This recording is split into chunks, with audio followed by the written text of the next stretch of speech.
Content warning. The following video contains material that may be harmful or traumatizing to some audiences.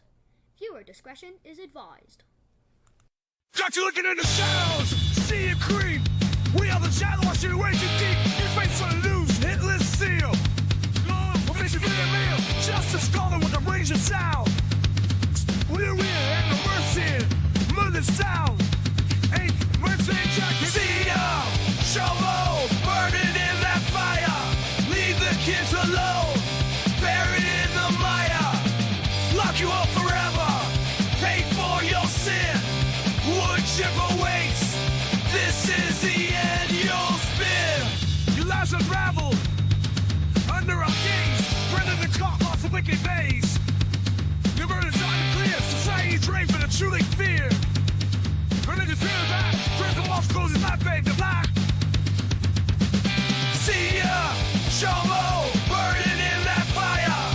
Leave the kids alone, buried in the mire. Lock you up forever, pay for your sin. Wood chip awaits, this is the end you'll spin.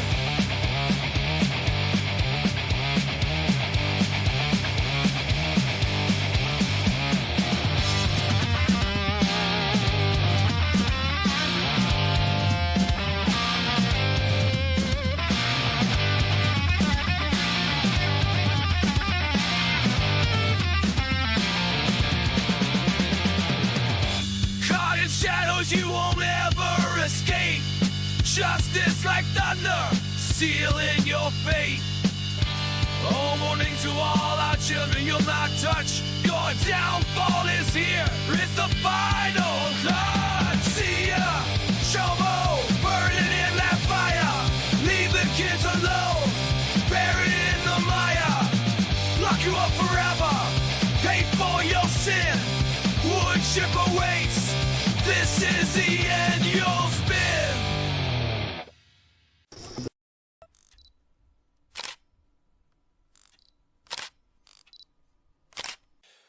Okay, thank you. I hate standing at this podium lately. Unfortunately, we're here. The good prosecutor, Karen McDonald, and I tag teaming yet again on another terrible, terrible case. So I'll give you a little bit of the background, and then our prosecutor will speak to the charges that have already been issued. So the baseline is this: on August 7th, we received information concerning potential criminal activities of a physician, Dr. Omer Ajaz. Omer Ajaz, I believe is the pronunciation, 37-year-old Rochester Hills resident who's married and is the father of two young boys. The allegations were that he was engaged in activity, including but not limited to placing hidden cameras in changing rooms, video recording young children as young as 2 years of age, and all the way up to grown adults in different settings. The current criminal charges, which the prosecutor will speak to, are primarily from activities conducted in Rochester and Rochester Hills when he was off duty, where he appears to utilize cameras that were deployed separate from himself and then also on his person. They were used in changing rooms, bathrooms, hospital rooms, as well as inside closets, bathrooms, and bedrooms of residents that he had access to. We believe the criminal activity has been going back at least 6 years, but this is, and I can't stress this enough, so much the tip of the iceberg. He was arrested on August 8th by our detectives as they were serving a search warrant, and again, formally charged by the prosecutor, which she'll speak to those charges. He's currently in our jail at $2 million cash bond, no 10%. So the background on this individual is he's an Indian citizen, has been working in the U.S. on a visa, came to the United States about 2011 for his internship in Michigan. He moved to Dawson, Alabama around 2018 and returned to Oakland County to continue his practice here. So this may stretch not just in Michigan, but to other states and potentially even other countries. He has worked at Ascension Genesis Hospital in Grand Blanc and Henry Ford Macomb Hospital in Clinton Township, but we're still trying to determine where else he may have worked. He was apparently an individual, a contracted physician that went to different locations for a company rather than having his own specific practice. So we still don't know the scope of how many facilities or venues he may have visited in that regard. It's obviously, as I said, very active investigation. It's in its infancy. We've already done a great number of search warrants. We've confiscated at this point 6 computers, 4 cellular phones, 15 external storage devices, and just one of the hard drives has 13,000 videos. So each one of them will have to be gone through to determine if there's criminality or potential criminality in those videos, and then the prosecutor ultimately will determine if there is the charges from those. This could take as long as 6 months just to get through what we already have. So our computer crimes unit is deeply engaged in this and has put tons of hours into this already. And the other potential is there also might be cloud storage. So we're trying to run that down, which obviously would add the potential for more. Due to the lengthy time that he's been involved in this activity and the large amounts of storage that we have in our possession, we believe there's obviously a lot more to be uncovered. So we're seeking to identify more victims, and we set up a special email for anybody that believes that they are a victim of this activity to email and communicate directly with our investigators. We'll be displaying that, but I will read it to you. It is OCSO, like our initials, SIU, which is our Special Investigation Unit, OCSO SIU at oakgov.com. We'll put that up on the screen. If you believe you've been a victim or have information about this individual or this person's activities, please send us anything that you have or any questions or concerns you have. We believe he did his residency at Sinai Grace, and as I said, then went to Alabama,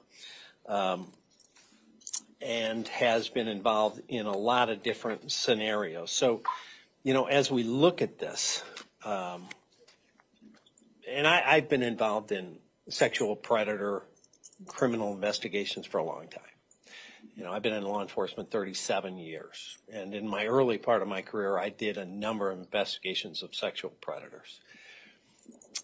And then in a moment in between that career, I was a senator, and I wrote the Sex Offender Registry Act.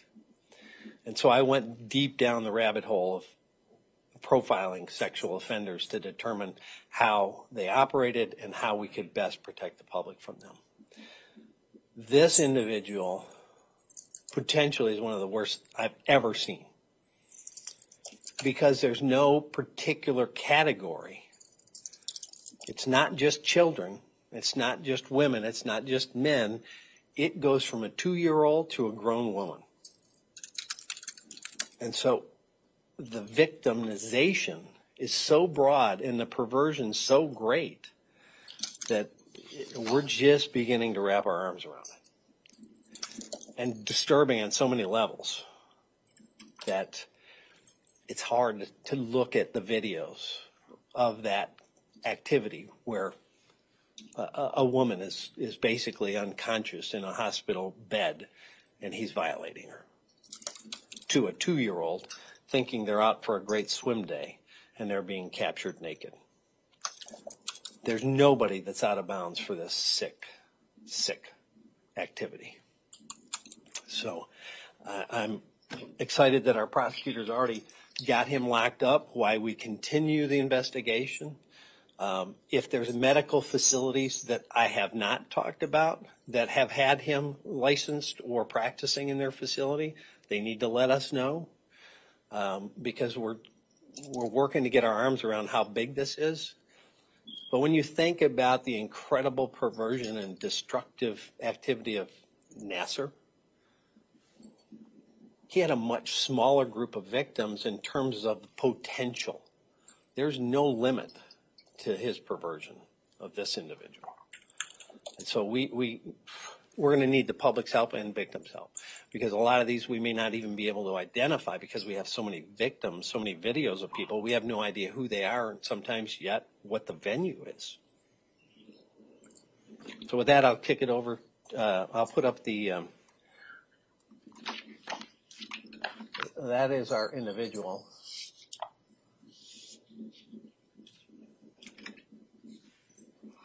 I'll let you capture that, and then I'll put up the email address and I'll kick it over to our prosecutor.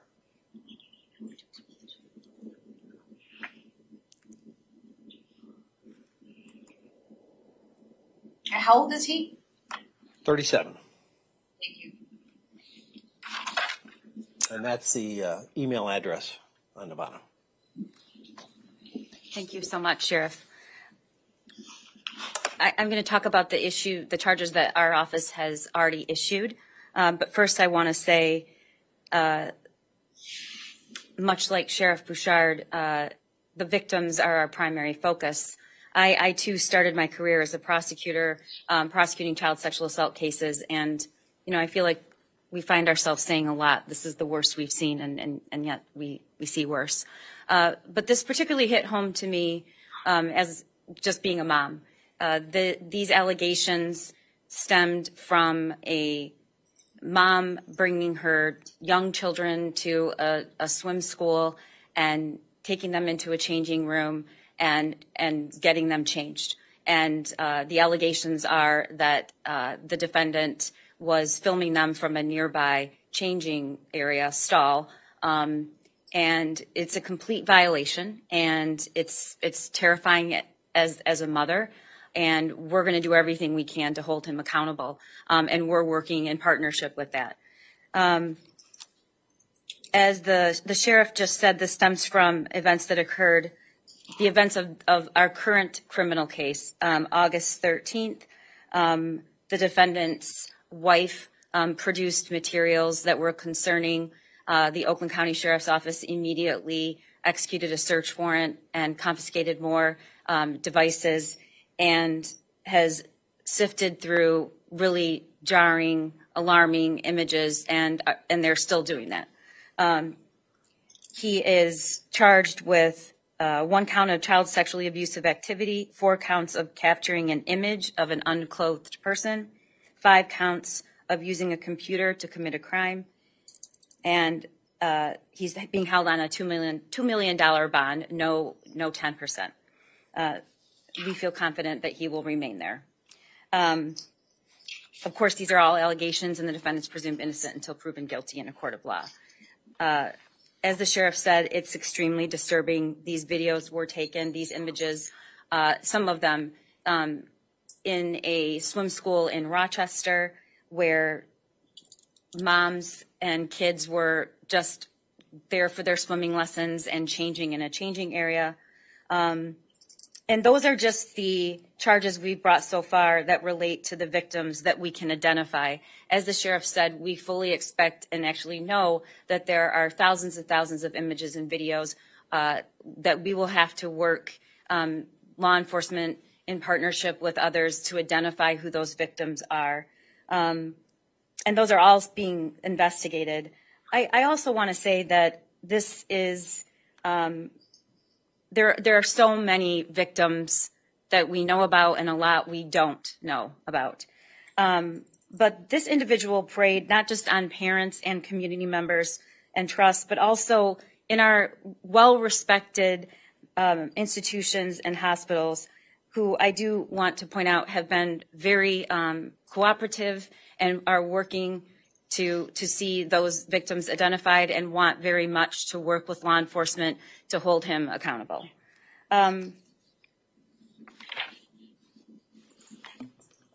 I can't stress enough the amount of hours and hours and hours of work it takes for the computer crimes section of the sheriff's office. And they have been doing that almost around the clock for over a week. These are difficult images to view. and it will take some time. We wanted to be cautious and careful about what we release to the public because we don't and can't identify all the victims at this point.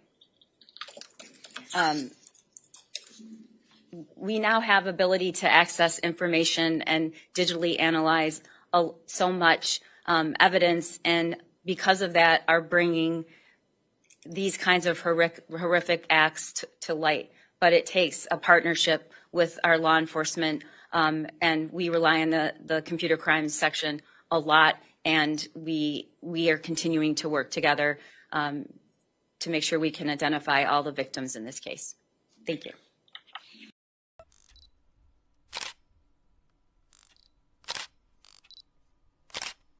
And we're following disturbing allegations against a Metro Detroit doctor. Today, the 40-year-old from Rochester Hills appearing in court, facing charges for alleged sex crimes. Dr. Omar Ayaz, accused of filming children and women in multiple locations. He's facing 10 charges, including 1 count of child sexually abusive activity and 1 count of using a computer to create and reproduce child sexually abusive material.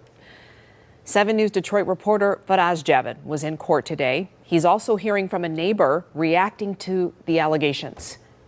Here at the 52nd District Court in Oakland County, a probable cause hearing was held today for Rochester Hills-based physician Dr. Omer Ejaz, who's been accused of preying on women and children, filming them on hidden camera. The 40-year-old appeared over Zoom with his attorney, who raised issues about how the case has been handled so far. Quite frankly, the sheriff essentially stating that Dr. Ejaz is guilty. Defense attorney Maria Lehman referring to the statements made by Oakland County Sheriff Mike Bouchard during last week's press conference, calling the internal medicine doctor one of the worst sex offenders he has ever seen. A woman is basically unconscious in a hospital bed, and he's violating her. To a 2-year-old, thinking they're out for a great swim day, and they're being captured naked.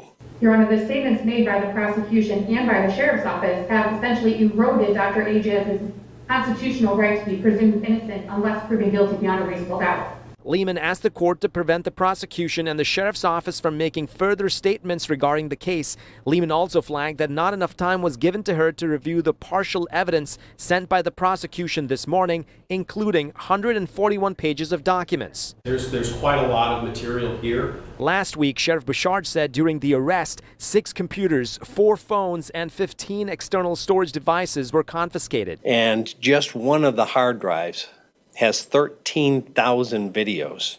And the other potential is there also might be cloud storage. Bouchard also said without the doctor's wife coming forward with evidence, the crime would not have come to light that may have been going on for over 6 years. Court documents show that Ejaz's wife filed for divorce back in June. After Ejaz was charged, his wife was granted sole custody of their 2 minor children and sole possession of their home. This level of education and has everything. What do they need? Why they're doing this to people? Linda Sadik's home is on the same street as Ejaz's house in Rochester Hills. The mother of 2 was in disbelief when she read about what happened. What were some of the questions going through your mind? Is he sick or not? Is he okay? All this street filled with kids. Does it give you the shivers just thinking about Exactly. it? Now, the next court date has been set for September 16th, and Ejaz's $2 million bond and his conditions stay in place. Reporting in Rochester Hills, I'm Faraz Javed, 7 News Detroit.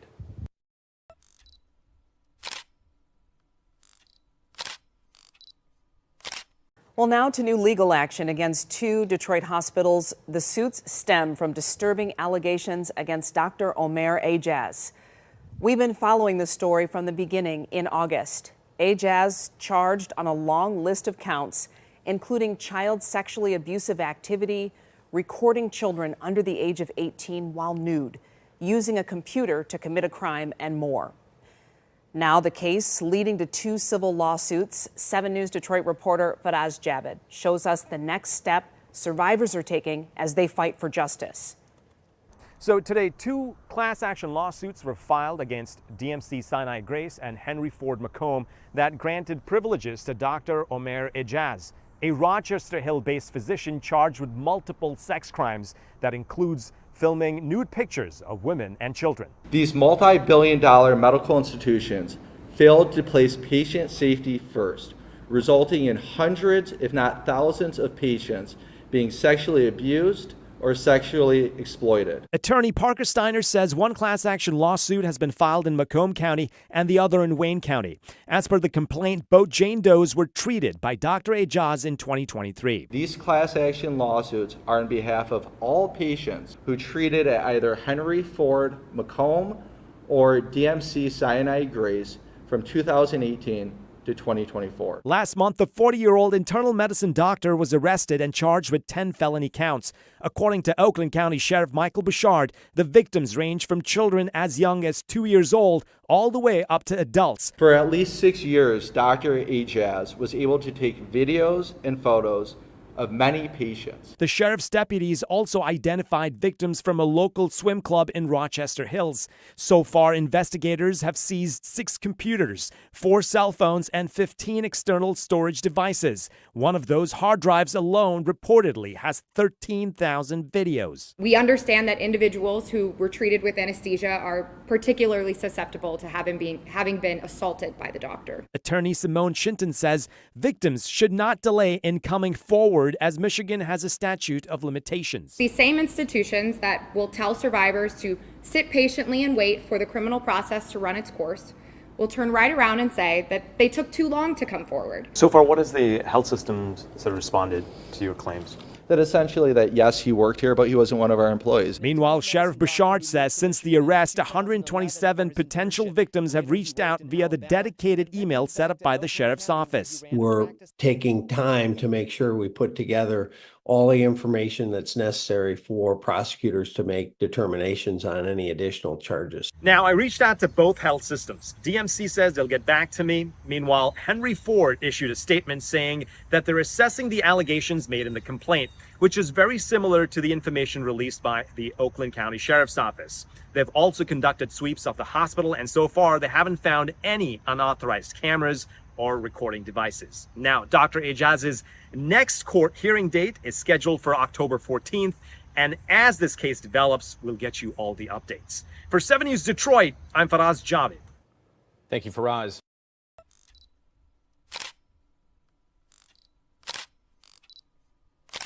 Well, more allegations emerge against a Rochester Hills former doctor accused of sex crimes. Yeah, some former patients claim he did the same thing to them at Henry Ford Macomb Hospital. Let's get live to Fox News' Lauren Edwards. She joins us live in Southfield with details on the new complaints there. Lauren.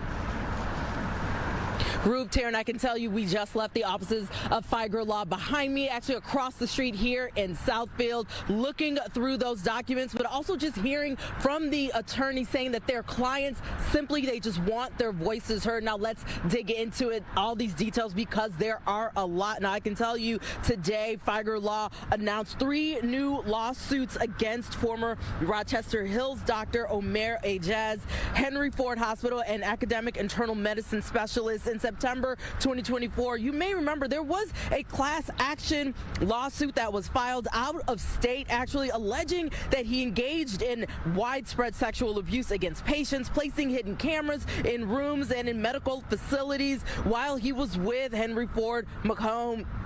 And today, the attorneys at Figer Law say their clients experienced the same exact thing. Now, what makes this all so unique is that each of the 3 clients, those 3 lawsuits, they were, the clients were a part of the class action suit. However, they felt that their rights and injuries weren't being fairly represented, the attorneys say, so they broke off from that class action suit, and now they're filing individually. We had people that were strong enough and confident to call us. We were here to listen to their stories and pursue something on their behalf. But what happened as part of this class action is that there are other victims that are part of the class, but they have been muted. They are just a number. They're part of something that is just pushed through the legal machine and not being heard for what happened to them. What we've learned of is that as policing bodies are investigating these claims, they're not able to release information even to the victims yet of what happened to them.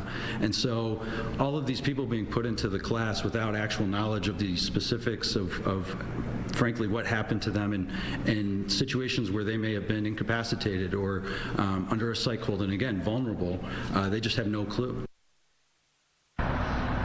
Now, Fox 2 reached out to academic internal medicine specialists and are just waiting to hear back. We've also reached out to Henry Ford Health, and they say, quote, "We are deeply committed to ensuring and supporting the safety of our patients and team members, and we prioritize their safety in everything we do. However, we do not comment on pending litigation." Now, Spiger attorneys also say that there could potentially be more victims. And you also may remember that Dr. Ajaz is also the former doctor in a separate case. He's also being accused, he was accused of 31 sex crimes, but he pled no contest in Oakland County. Now, to get a good look at all of this, you can head to fox2detroit.com. Reporting live here in Southfield, Lauren Edwards, Fox 2 News. Well, if there are any other victims, hopefully they will come forward and report it. But in terms of these doctors, we keep hearing about these alleged sex crimes happening in patients. I mean, it's a little frightening. You would hope maybe there's some sort of protocol in place to be able to prevent this from happening in the future. It does seem like we're hearing about it more and more, Lauren. Absolutely, we are hearing about it more and more, and that is so sad. But Taryn, I can tell you that's one of the main questions that we had for the attorneys, that the attorney said the clients also had as well, is that how can they be protected? How can patients be protected when they go into medical facilities? So much more still coming out about this investigation. All right, we'll see where we go from here. Thanks so much for the update, Lauren.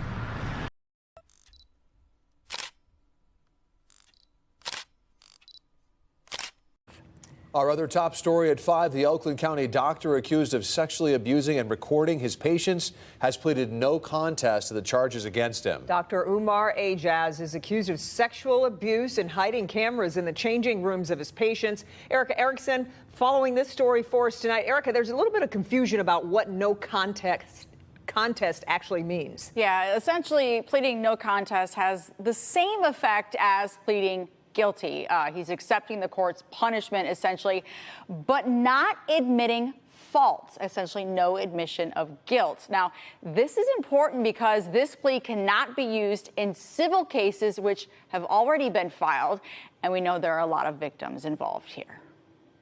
When you know that kind of evil exists in the world, you can't ever not know it. No contest on 31 counts of sexual misconduct. Police say from adults to a child as young as 2 years old.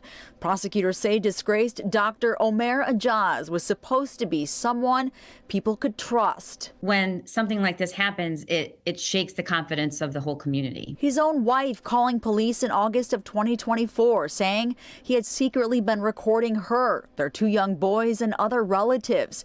Police later discovering recordings of people undressing at Rochester Hills Goldfish Swim School. Police later seizing 6 computers, 4 phones, and 15 hard drives, finding roughly 13,000 videos. Ajaz even seen filming in some of them. Because there was so much, there was no way at the stage when we charged to know how much bigger and how broad these criminal acts were. A contracted worker, police say Ajaz had privileges at Ascension Genesis and Henry Ford Macomb hospitals, though never directly employed by either one. Prosecutors now commending the bravery of those who've come forward. I'm relieved they don't have to go through a trial that's traumatic, and that he'll be incarcerated. Right now, Ajaz is scheduled to be sentenced on December 2nd. He faces a mandatory minimum of 25 years in prison. Wow. Okay, Erica, we appreciate it. Thank you.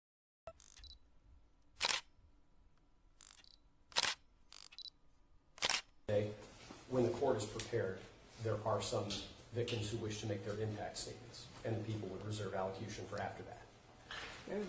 Evening. Okay. Your Honor, the defense would also like to allocate after this. Absolutely. Thank you, Your Honor.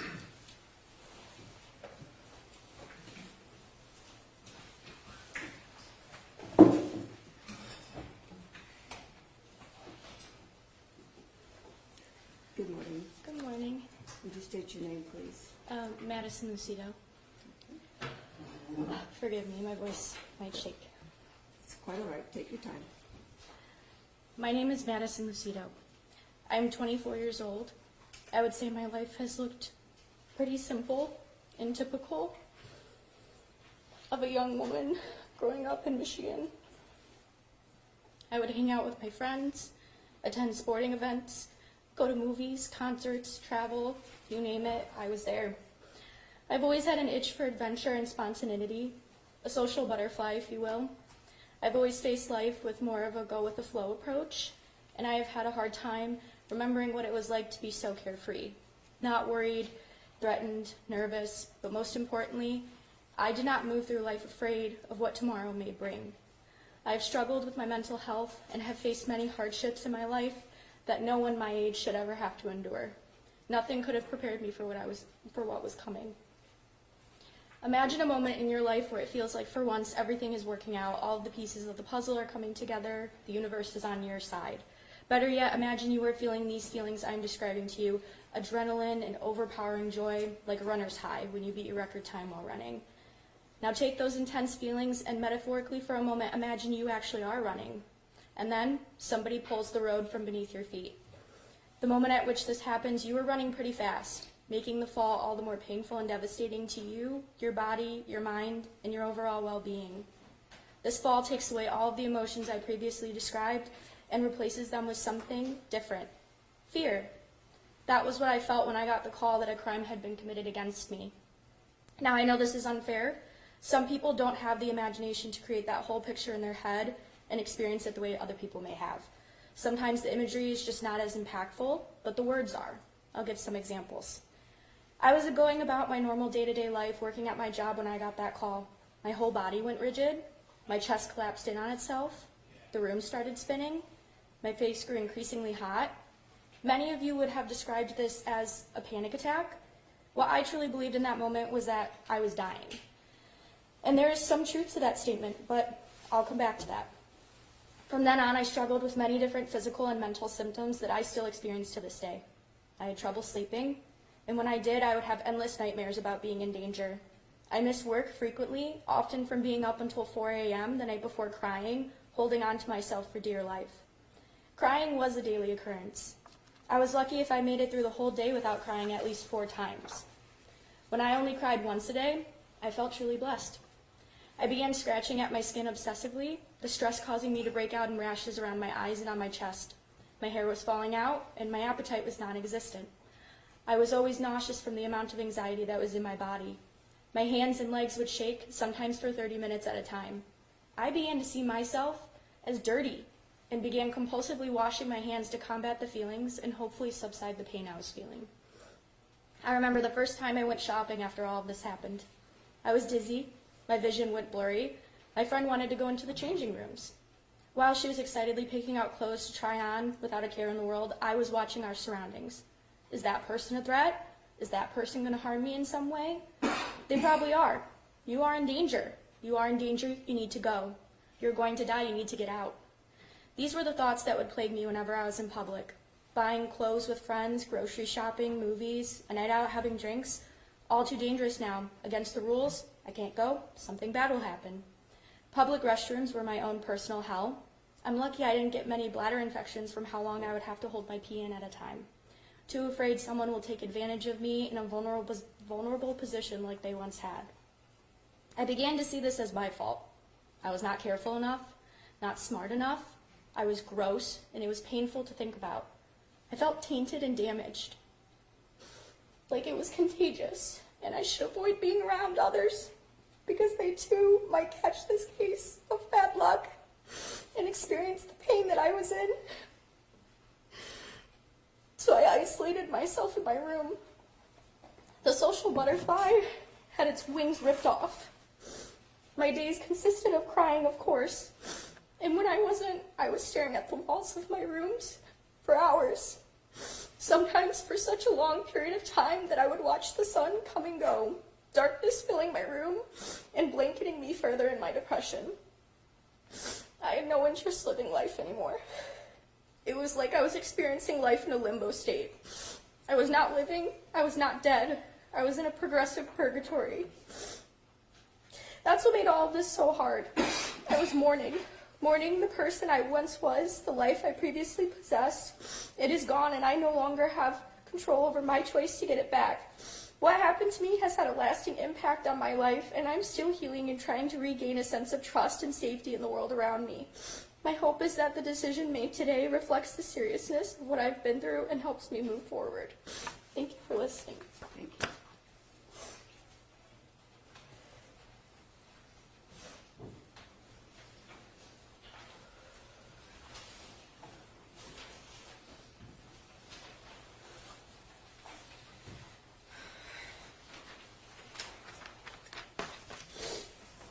Good morning. Would you state your name, please?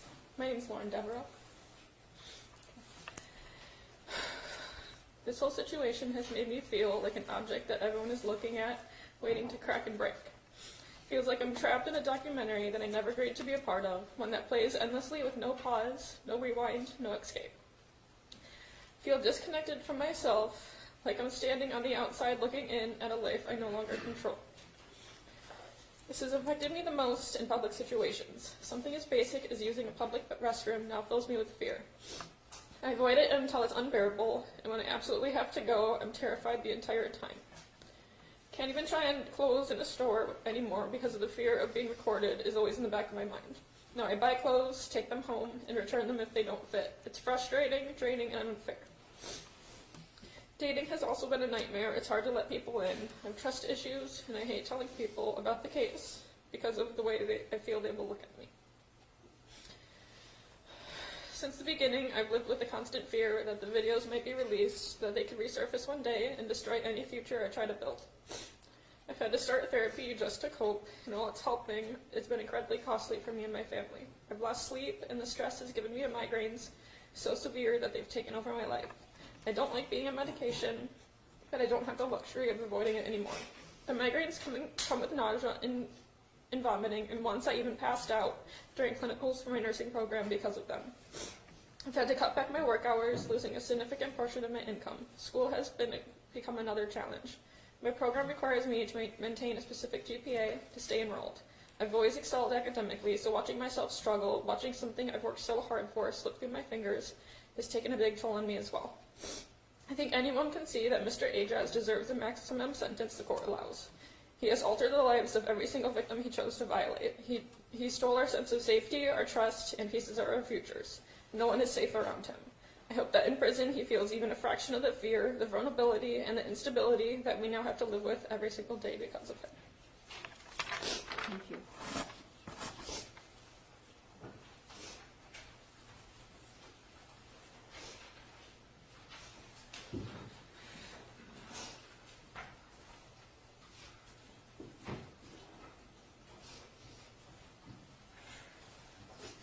Good morning. State your name, please. Dia Tucker. Do you want me to spell that?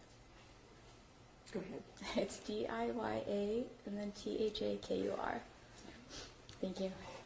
On October 11th, 2024, I was asked to come and by an investigator. At a meeting, I was shown a few screen grabs from a video. Having to look at these images and decipher whether that was me or potentially one of my previous students was sickening. My parents and I were able to identify me in these images. Seeing screen grabs of myself in a vulnerable moment that I thought I was alone and that I thought I was safe has forever changed me. One of the main identifiers was a hairstyle I commonly wore to work. 2 Dutch braids. Even the thought of me wearing this hairstyle now makes me upset and angry that Omar ruined this among many other things for me. Ever since being identified, I have felt endless amounts of fear, anxiety, and anger. I felt ashamed that after my work shift that day, I decided to change out of my swimsuit into dry clothes in a changing room instead of a bathroom. I have so much regret for something that is not my fault nor my doing. I did not consent to being recorded and have felt and will continue to feel violated. I have been so scared to use any public restroom or fitting room, I have chosen to walk home 20 minutes and miss a class because I was too scared to use the bathrooms on my college campus. My grades and my academic abilities have been impacted by this case. I am so scared of seeing a male doctor now because of the idea that I could get a doctor like Omar. As a result of this fear, I'm actively experiencing health concerns. I've been in therapy for over a year now and have been diagnosed with PTSD, anxiety disorder, and panic attacks. I've had to skip classes, plans, and work due to these panic attacks. I've lost so many nights of sleep due to the nightmares of being recorded by this man again. I have not been able to sleep a full night without waking up at least once. Most nights, I would sleep 4 hours at most due to the endless nightmares and anxiety. The amount of stress I have endured trying to find the courage to tell my college professors that I have to be absent from class due to a legal case that I'm involved in. The amount of stress and time I have put into writing this and other documents for the legal case has cost me so much and has taken away my time from doing my school and my work assignments. I'm also missing a class to be here right now. Another impact is the amount of hate I have developed from my first workplace. That building was once my safe place. Omar took that away from me. Every positive memory that I have from that building is now skewed. I was teaching children a critical life-saving skill of swimming. All I wanted to do was help children.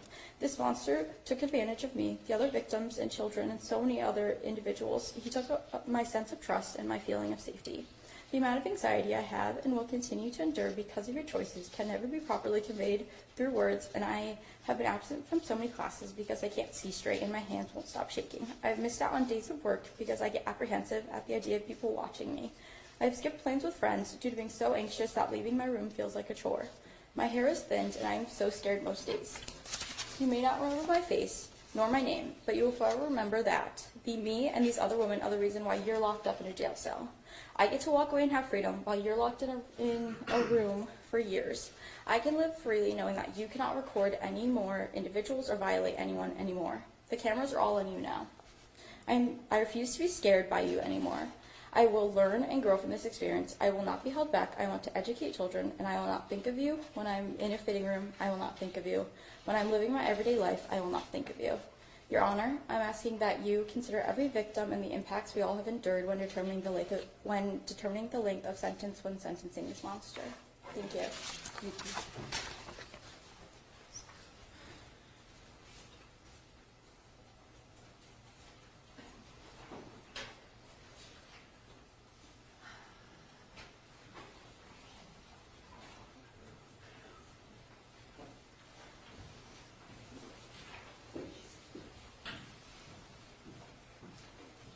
Good morning. Good morning.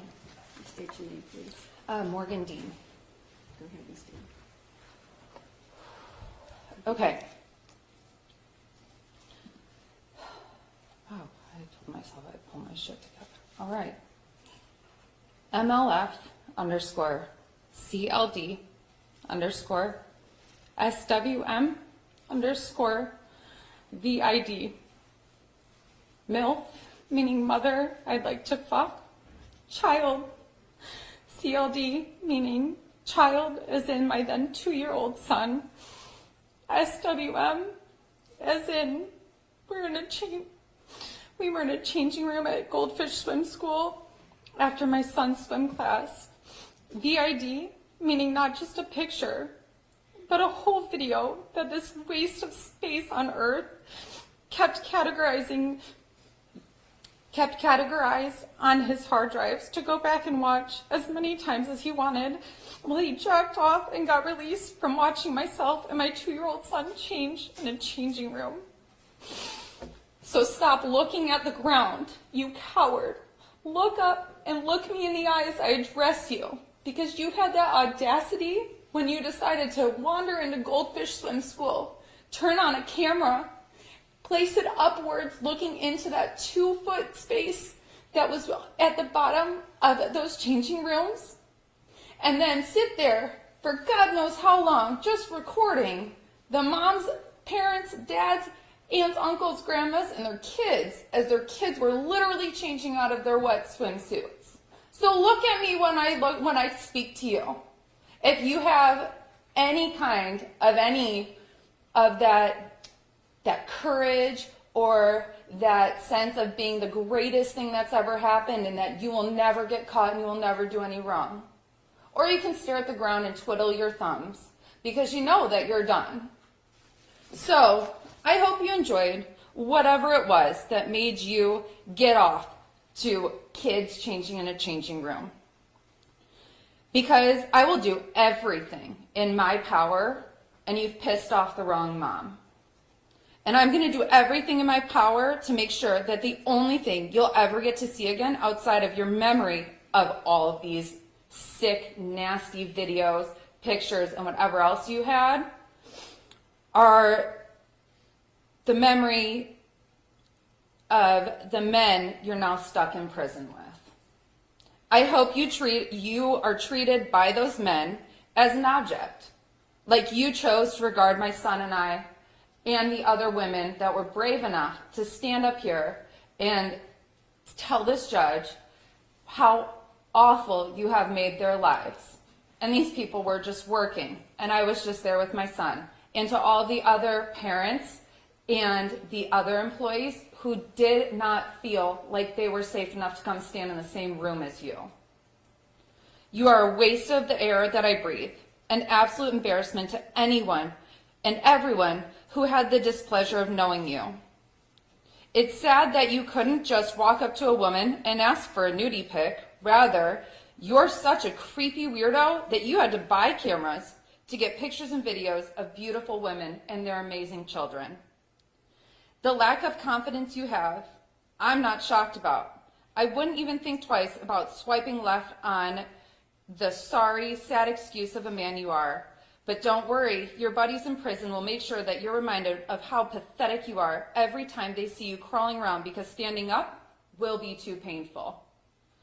And if you ever end up in that infirmary that they have in prison, I pray that those nurses and doctors treat you with the same way that you did to your patients, or really vulnerable, drugged up rag dolls that you sexually assaulted or took videos or pictures of, rather than giving them actual medical care as a doctor that you took the oath to take care of. And I get upset about that because I'm a medical provider as well, and it is disgusting that any medical provider had the audacity to do that to people who were just trying to feel better and get better. Of course, these medical professionals, they won't sexually assault you or take nasty, vile pictures of you because you know they took an oath that I bet they have the integrity to uphold, unlike yourself. So I hope that they give you the care that you deserve. When you get taken there for your injuries, you know, the ones that make you feel like a worthless, helpless human being, like I felt like for a year now, that you in fact did not ask for, were just brought upon you without your consent. Yes, those injuries, I hope they pretend like they gave you some meds, but let you just sit there in pain, because you absolutely deserve that. Apparently, at least 800 plus times over from the stats that I've read in the news, that I'm traumatized by every single time I see your face in the news or something about you in the news regarding anything to do with any of this. The day I had to identify myself, Your Honor, and my son was the hardest day of my entire life. The evening prior, while at work at a high school, as a high school athletic trainer in Rochester Community Schools, in the community where the Goldfish Swim School resides, I got the call from Sergeant Allen telling me that they think they have identified me in one of the videos that was taken of my son and I at Goldfish Swim School. In the middle of a varsity basketball game, I collapsed in the hallway, and my school resource officer, who I had never actually gotten to speak to yet because he was new, had to help me get back on my feet and help me take just a few minutes and then pull my shit together to get back in and do the job that I promised to do for my student athletes, which is just to keep them healthy and safe. I think this moment was the worst of all because I felt completely alone, and that although I keep other people's kids safe, I realized that in that moment that I could not keep my own son safe from an evil, sadistic, narcissistic pedophile like this guy. Because I knew in my gut that I was going to be positively identifying myself the next day. And those were 12 hours of absolute hell. After identifying myself, my world spun out of control. I was seeing black. Not red, but black, because the rage and anger that I was feeling was something that I had never felt in my entire life. Over the next few weeks, I was having nightmares that would wake me up with me screaming and sweating uncontrollably. I started to have panic attacks randomly throughout the day. I couldn't go to stores, and I was only doing online shopping for things like groceries because I was afraid that every person that looked at me might have had a camera. I couldn't go into changing rooms. I couldn't even change at work into game day clothes from just practice and taping clothes, or from just regular clothes into even warm clothes outside for spring sports. I was spending all hours trying to find somewhere that I felt safe to change in my school. In the women's coach's office, in a locker room, there are 2 doors that would usually close me off from every other person while I changed. I was so comfortable there, I even pumped while I was breastfeeding. And now this was somewhere that was not my own bathroom. It was not my own home or my locked bedroom in my own home with the door shut and locked, even though I was just there with my husband and my son. I was paranoid and I was anxious, and working with my patients became extremely difficult and almost impossible. To give my student athletes, who are my patients, the very best care that I had given for so many years. I would call into work all the time because driving there made me nervous, and I was worried that I would run into a parent of Indian or Middle Eastern descent, which is many parents and many doctors and medical professionals that I work with daily. They are of that descent.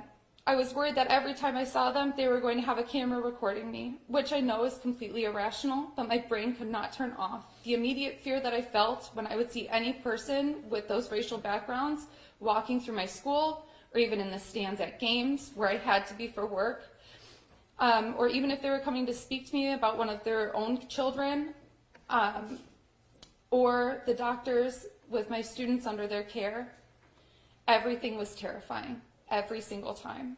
I was diagnosed with acute post-traumatic stress disorder and severe anxiety. I began seeing a sexual assault specialized therapist. I was put on numerous medications to help me just get through the day and to get me through the workday, and just try multiple medications to help me sleep for more than an hour or two at night. So I was somewhat able to take care of my toddler, the toddler that he recorded in the changing room in the morning when I would wake up with him at 6 a.m.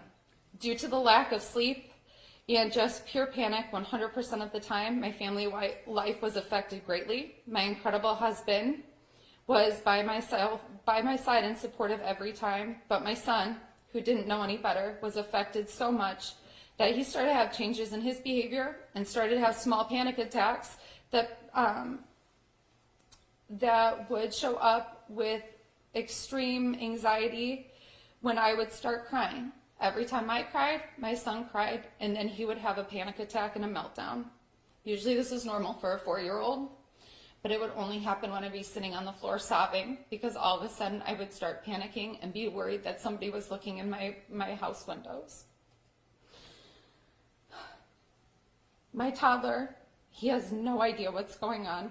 And I'll do everything in my power to protect him from all of this until he's at the age where he can just kind of understand the magnitude and the severity of all this bullshit and fucked up, horrible, evil things that this guy did. And unfortunately, my son had to be involved, and so did I. But the reason that I'm here today, and the reason why I'm making sure that someone is here to speak for the other parents that were affected and the other kids that were affected, they either did not want to identify themselves in those videos or were unable to put into words what they're feeling about this horrific situation. I'm here representing them today.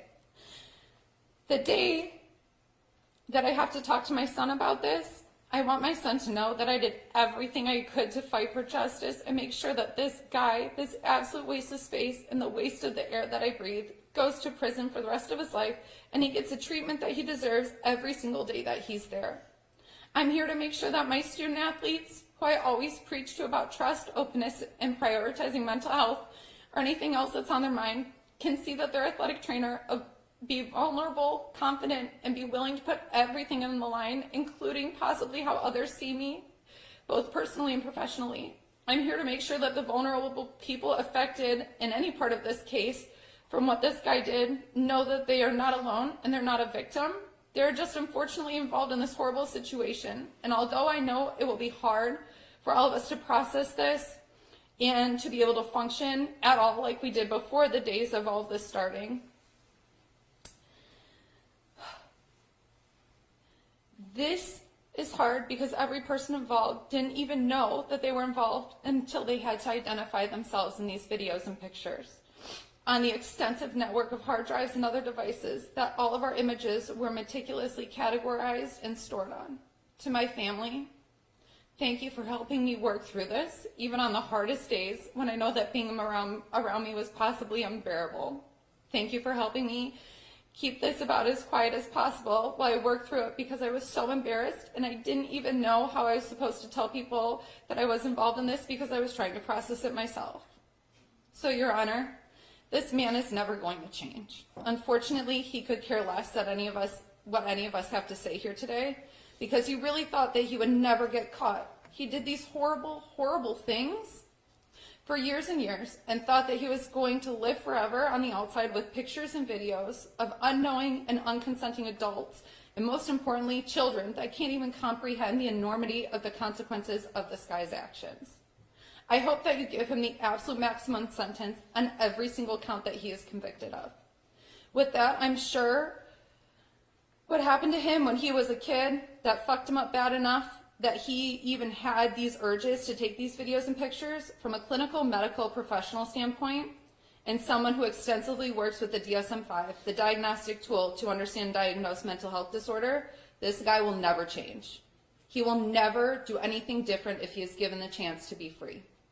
He will never not be a sneaky, creepy predator of the most vulnerable people in the world. He will never be able to control his urges if given access to any kind of electronic devices ever for the rest of his life. If he's given anything less than a maximum sentences for every single count, it will be an extreme injustice to those of us who have to sit here and deal with this nightmare over and over the past couple of years. What he did will affect every single one of us for the rest of our lives. He deserves to feel that pain every single day while he rots in prison until the day that he dies. And that's all. Thank you.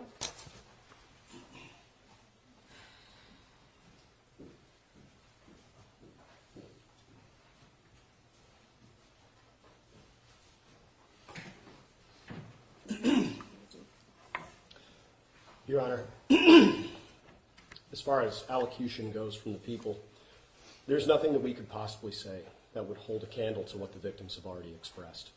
The defendant is here today because of the bravery of these victims in coming forward, and because of a stellar investigation by law enforcement that allowed those victims to be identified. And thankfully, their bravery outshines the defendant's own depravity. For sentencing, the people ask that the court follows the recommendation in the FH case. Notably, in the FH case, the recommendation is to exceed the guidelines on all counts, giving the defendant the maximum possible penalty pursuant to People v. Tanner. So we agree with this recommendation and ask the court to follow it, while also abiding by its Cobb's agreement with the defendant to abstain from consecutive sentencing. On the FC case, the people are requesting a sentence of 40 to 60 years. Counts 1 and 12 in that case carry a mandatory minimum sentence of 25 years each.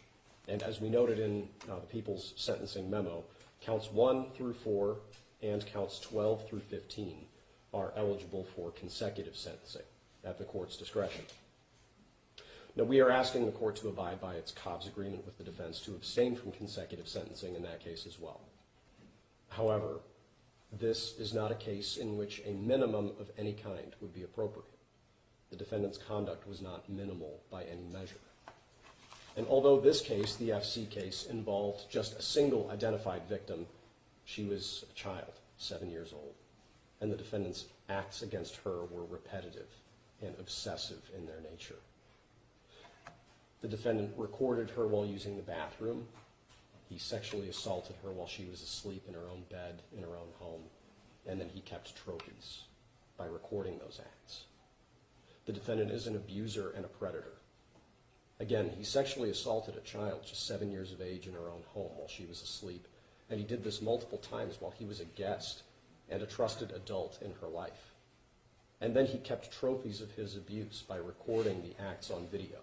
So he's not only a predator, but he's a thief, because he's stolen these people's innocence, their privacy, and obviously their peace of mind. His conduct is far beyond the factors taken into account by both statutory language and by the sentencing guidelines. And his conduct across Oakland County and beyond is so severe and so indicative of almost a pathological need to record and abuse defenseless people that a sentence above the minimum is not only appropriate but necessary. As we stated in the People's Sentencing Memorandum, justice requires a higher sentence. So we would ask for 40 to 60 years on the FC case. Thank you, Your Honor. Very briefly, as this court is aware, there is pending civil litigation related to the charges in this case, as well as other allegations that have not been charged. For those reasons, Your Honor, my comments will be brief. I have also advised Dr. Ajaz not to make any statements today to preserve the no contest plea. However, I understand the court will likely ask him that question, and Dr. Ajaz is prepared for that question as well. For the purpose of sentencing, Your Honor, it should be noted, as it was in the pre-sentence investigation report, that Dr. Ajaz did not have any prior contacts with the criminal justice system. This is his first contact. Although the charges and his convictions are serious in this case, Your Honor, it is the first time he's been charged or convicted of a criminal offense. Your Honor, Dr. Ajaz did plead no contest in this case. We are asking that the court abide by its COPS agreement for no consecutive sentencing. Thank you. Mr. Ajay, do you wish to make a statement before I impose sentence? I defer to the constitutional lawyer. All right. Thank you.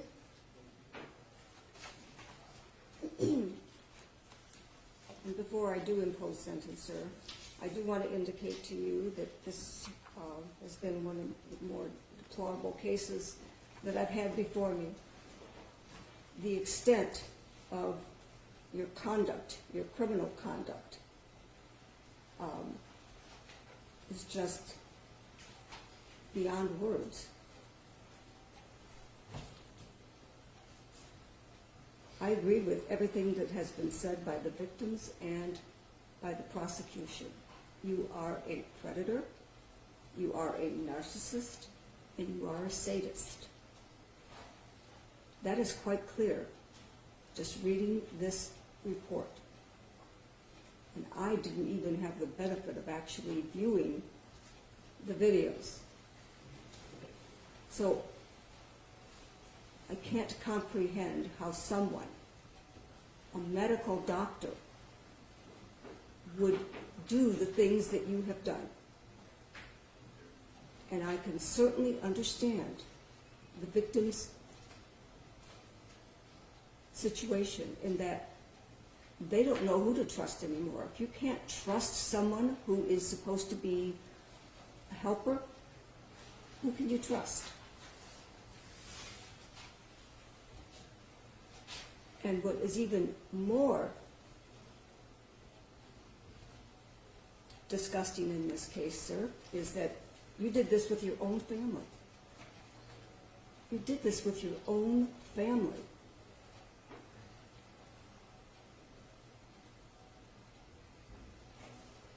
The child that you have been convicted of abusing was your brother's daughter. How low can anyone go? Not to mention patience. It's incomprehensible to me that there is a human being that could stoop to this level of conduct, sir. And you are not deserving of any title or any recognition.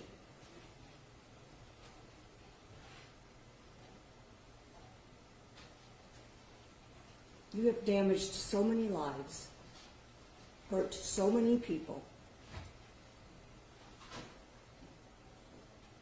and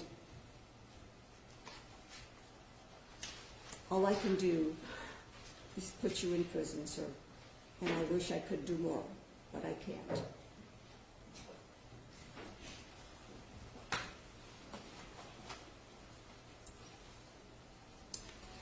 All right then, as it relates to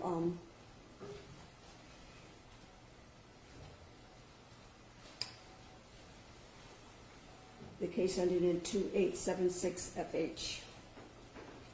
One count of child sexually abusive activity. This court is sentencing you to 12 to 20 years with the Michigan Department of Corrections. With respect to count 2, computers using to commit a crime, this court is sentencing you to 12 to 20 years with the Michigan Department of Corrections. I'm sorry, I forgot to mention 481 days of credit on both of those charges. With respect to count 3, capturing, distributing the image of unclothed person, this court is sentencing you to 3 to 5 years with the Michigan Department of Corrections with 481 days of credit. With respect to count 4, computers using to commit a crime, this court is sentencing you to 4 to 7 years with the Michigan Department of Corrections with 481 days of credit. With respect to count 5, capturing, distributing an image of unclothed person, this court is sentencing you to 3 to 5 years with the Michigan Department of Corrections with 481 days of credit. With respect to count 6, computers using to commit a crime, this court is sentencing you to 4 to 7 years with the Michigan Department of Corrections with 481 days of credit. With respect to count 7, capturing, distributing an image of unclothed person, this court is sentencing you to 3 to 5 years with the Michigan Department of Corrections with 481 days of credit. With respect to count 8, computers using to commit a crime, this court is sentencing you to 4 to 7 years with the Michigan Department of Corrections with 481 days of credit. With respect to count 9, capturing, distributing an image of unclothed person, this court is sentencing you to 3 to 5 years with the Michigan Department of Corrections with 481 days of credit. With respect to count 10, computers using to commit a crime, this court is sentencing you to 4 to 7 years with the Michigan Department of Corrections with 481 days of jail credit. With respect to count 11, capturing, distributing an image of unclothed person, this court is sentencing you to 3 to 5 years with the Michigan Department of Corrections with 481 days of credit. With respect to count 12, computers using to commit a crime, this court is sentencing you to 4 to 7 years with the Michigan Department of Corrections with 481 days of credit. With respect to count 13, capturing, distributing an image of unclothed person, this court is sentencing you to 3 to 5 years with the Michigan Department of Corrections with 481 days of credit. With respect to count 14, computers using to commit a crime, this court is sentencing you to 4 to 7 years with the Michigan Department of Corrections with 481 days of credit.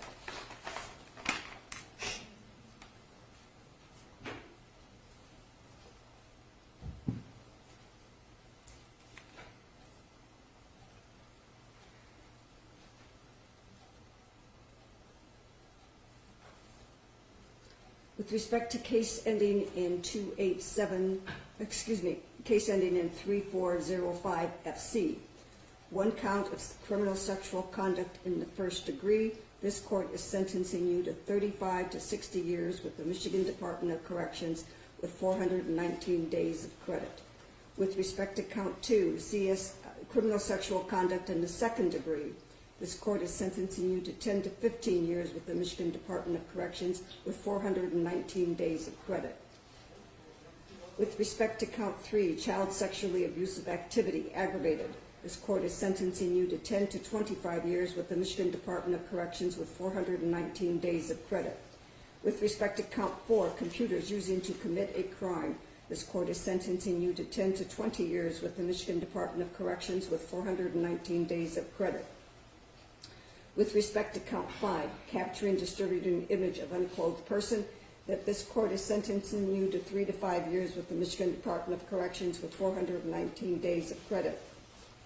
With respect to count 6, computers using to commit a crime, this court is sentencing you to 4 to 7 years with the Michigan Department of Corrections with 419 days of credit. With respect to count 7, capturing, distributing an image of unclothed person, this court is sentencing you to 3 to 5 years with the Michigan Department of Corrections with 419 days of credit. With respect to count 8, computers using to commit a crime, this court is sentencing you to 4 to 7 years with the Michigan Department of Corrections with 419 days of credit. With respect to count 9, criminal sexual conduct in the second degree, this court is sentencing you to 10 to 15 years with the Michigan Department of Corrections with 419 days of credit.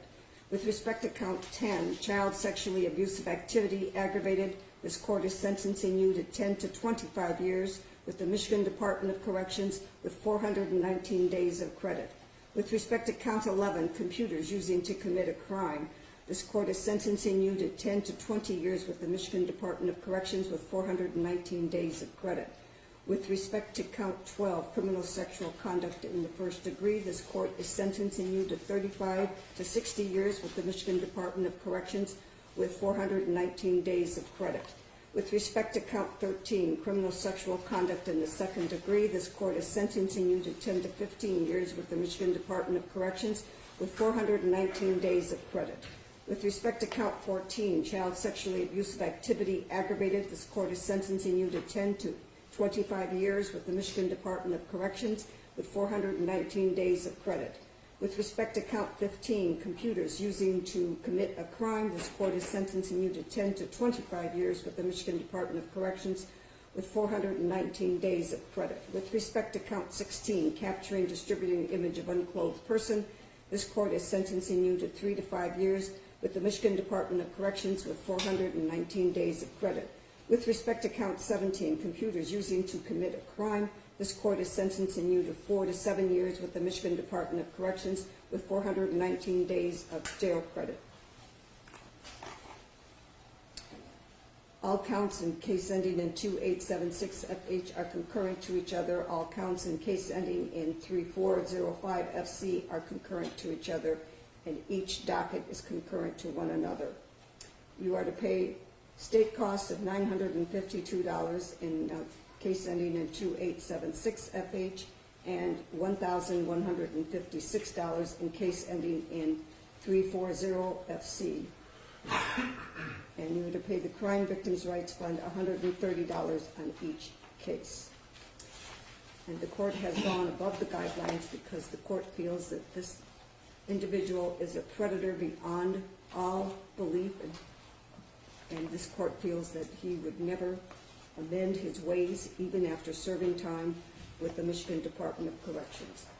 Do not believe the guidelines take into account all of his insidious and hideous conduct that has affected so many people, and the guidelines do not justify or do justice to the sentence that he deserves. Will you acknowledge your client's receipt of his appellate rights form? There. Yes, ma'am.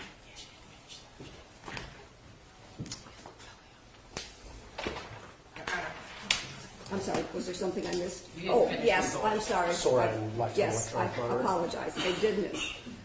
You are to register under the Sex Offender Registration Act. You are to have HIV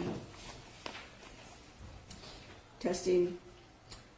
You are to have a lifetime electronic monitoring upon parole. You are to have STD testing. You are to have no contact or association with the victims, Eru, Asia, Shazia, Tasabum, Madison, Lucido, Dia, Thacker, Morgan St. Henry, and Lauren Deverell. Thank you. Thank you, Your Honor. Your Honor, he does acknowledge receipt of the LRIT to sign an initial. Thank you. Thank you, Your Honor. Thank you, Deputy. Thanks, Judge. Thank you, Your Honor.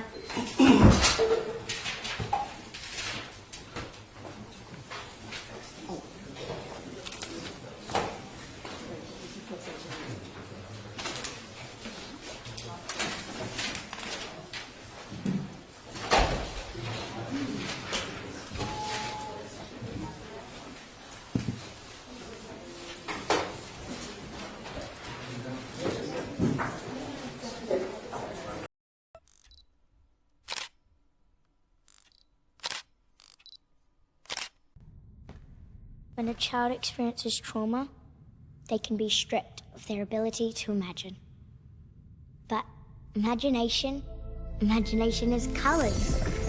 All the colors. Imagination is freedom. And whatever you want it to be. But a child without imagination is not a child at all.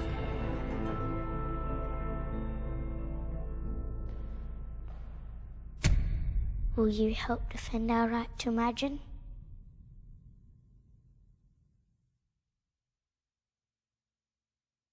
Say, excuse me, Judge. How many times do I need to show these videos until people become aware? Multiple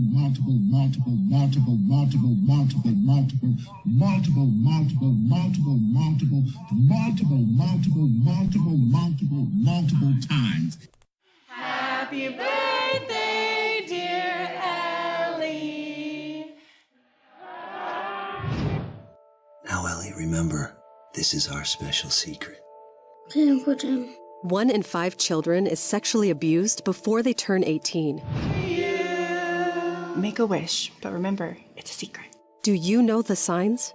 I just want everyone to go home. Learn more about the risks of child sexual abuse at sapria.org. One for a rainbow, one for Amanda. Who you playing with, sweetie? Amanda. Oh, who are you? I'm Amanda. I'm 6. And I love unicorns. Sexual predators are seeking kids online. We don't know Amanda.